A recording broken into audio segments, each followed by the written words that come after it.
বীর মুক্তিযোদ্ধা ও বর্ষিয়ান কমিউনিস্ট নেতা হায়দার আকবর খান রনর জানাজা ও দাফন আজ। হায়দার আকবর খান রনর মরদেহ প্রথমে রাজধানীর পল্টনে দলের কেন্দ্রীয় কার্যালয় মুক্তিভবনে নেওয়া হয়েছে। সেখানে দলের পক্ষ থেকে তার প্রতি শ্রদ্ধা নিবেদন করা হবে। পরে শোক র্যালি নিয়ে আকবর খান রনর মরদেহ নেওয়া হবে কেন্দ্রীয় শহীদ মিনারে।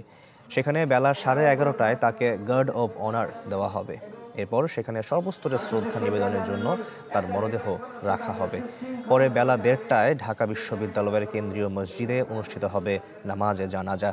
শেষে তাকে বনানী কবরস্থানে দাফন করা হবে।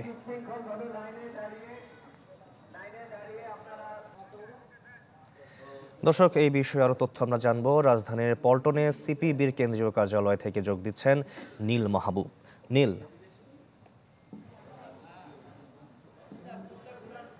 এই মুহূর্তে আপনি যেমনটি বললেন যে আমি আছি সিপিবি কার্যালয়ের সামনে এবং সেখানে কিন্তু কমরেডের প্রতি শ্রদ্ধা নিবেদন করা হচ্ছে এবং লাল সালাম জানানো হচ্ছে।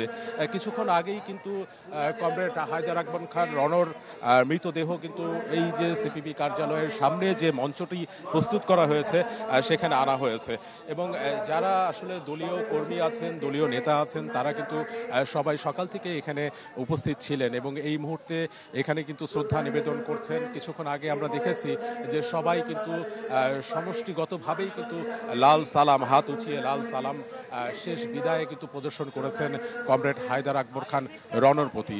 এবং তার কথা যদি বলি, গেল শুক্রবার কিন্তু তিনি মৃত্যুবরণ করেছেন এবং মৃত্যুকালে তার বয়স কিন্তু হয়েছিল প্রায় 82 বছর এবং তার যে স্বজনরা, সেই স্বজনরা দেশের বাইরে থাকার কারণে কিন্তু তাকে হিমঘরে রাখা হয়েছিল এবং আজকে এখানে যে শ্রদ্ধা জানানো হচ্ছে, এরপরে কিন্তু তার মৃতদেহ নিয়ে যাওয়া হবে কেন্দ্রীয় শহীদ মিনার প্রাঙ্গণে এবং সেখানে সর্বস্তরের মানুষ তাকে শ্রদ্ধা জানাবে এবং সেখানে রাষ্ট্রীয় সম্মাননাও কিন্তু তার প্রতি জানানো হবে।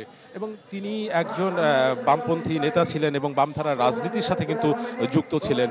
আমরা যদি আসলে বলি যে বামধারার রাজনীতি আজকে যে অবস্থানে এসেছে, সেই অবস্থানে আসার পিছনে যাদের আসলে উল্লেখযোগ্য ভূমিকা ছিল, তাদের মধ্যে অন্যতম এক পুরোধা ব্যক্তিত্ব কিন্তু কমরেড হায়দার আকবর খান রন এবং তার হাত ধরে কিন্তু এবং তিনি কিন্তু বাংলাদেশের যে প্রত্যেকটি পর্যায়ে আছে, আমরা যদি বলি 69-এর গণ অভ্যুত্থান, 71-এর মুক্তিযুদ্ধ, সবকিছু মিলেই সবকিছুর সাথেই কিন্তু তিনি যুক্ত ছিলেন।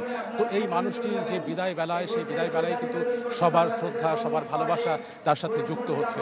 তো এই ছিল আমার কাছে এই সিপিবি কার্যালয়ের সামনে থেকে সর্বশেষ তথ্য। নীল, আপনাকে ধন্যবাদ আমাদের সঙ্গে যুক্ত হওয়ার জন্য।